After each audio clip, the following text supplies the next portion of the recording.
Yeah, look, Trump is who he is. We know who he is, and we know why he's making these appeals. And those appeals have traction, they get traction because there are folks out here who believe that they're losing hold of the country. You know, the irony of Richard's invocation of Mussolini and Hitler is that they were looking to us when they were just starting. They didn't create something that we looked to. They looked to us for examples. Right? When we think about the violence in Wisconsin, when we think about political violence today, that's all we need to do is think about our history in Texas, think about our history in North Carolina, think about our history in Arkansas. Well, this is who we are, as I've said over and over again. And part of the problem, Nicole, is that Trump is easy in our melodramatic framing, right? He's the villain. He's easy. What's difficult is that so many of our fellow Americans buy into this. And the idea of America that they have, the idea of America that is circulating in their minds doesn't include people like me. It questions folk like Jonathan. It wants to keep women in their place. LGBT, we can go on and on and on. And we haven't provided an alternative. We keep yearning for something gone, nostalgic, some older America, some sense of normalcy, and we refuse to give an alternative vision to this nonsense. So Trump is easy.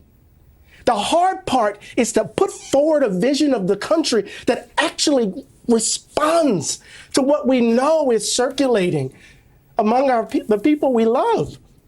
I'm sorry, I'm trying to wrap my mind around it.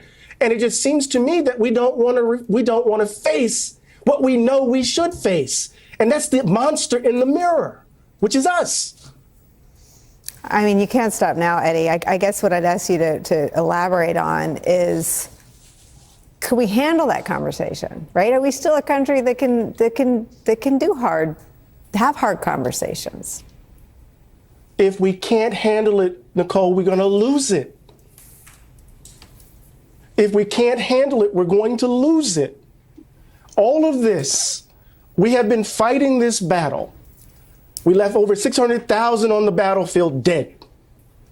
We fought it in the mid-20th century to try to really instantiate a democracy that affirms the dignity and standing of every human being, no matter the color of their skin, no matter their gender, no matter their zip code, no matter who they love. No matter their ability. If we don't confront it, we're going to lose it. And if we have politicians who are still trying to play to this idea of the ideal voter, who's white, who's male, you know who I'm talking about, who's often Republican, that they kind of render as centrist, if we keep doing it and not putting forward an alternative vision, Trump and Trumpists and MAGA, they're going to win.